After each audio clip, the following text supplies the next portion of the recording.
কাশ্মীরে হামলাকে কেন্দ্র করে ভারত পাকিস্তানকে সর্বোচ্চ সংযম দেখানোর আহ্বান জানিয়েছেন জাতিসংঘ মহাসচিব অ্যান্তোনিও গুতেরেস। বান্ডেল থাকলে প্রতি সেনমানিতে টাকা বাঁচবে। বিকাশ সেনমানি বান্ডেল কিনে জিতুন প্রতি লেনদেনে। বৃহস্পতিবার কথা জানিয়েছেন মুখপাত্র স্টিফেন ডুজারিক। জানান, পরিস্থিতির অবনতি দেখতে চান না জাতিসংঘ। দিল্লি ইসলামাবাদের উত্তেজনা দ্বিপাক্ষিক আলোচনার মাধ্যমে সমাধান করা সম্ভব। এ সময় সিন্ধু পানি চুক্তি নিয়েও কথা বলেন ডুজারিক। জানান, এই সিদ্ধান্তে দুই পক্ষের মধ্যে উত্তেজনা বাড়তে পারে।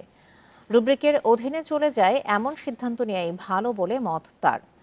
কাশ্মীরে সন্ত্রাসী হামলায় ২৬ পর্যটক নিহতের ঘটনায় নিন্দাও জানান এই মুখপাত্র। এর আগে মঙ্গলবার কাশ্মীরে সন্ত্রাসী হামলায় নিহত হয় ২৬ জন। এরপর থেকে একে অন্যের বিরুদ্ধে পাল্টাপাল্টি সিদ্ধান্ত ও পদক্ষেপ নিচ্ছে দিল্লি ইসলামাবাদ।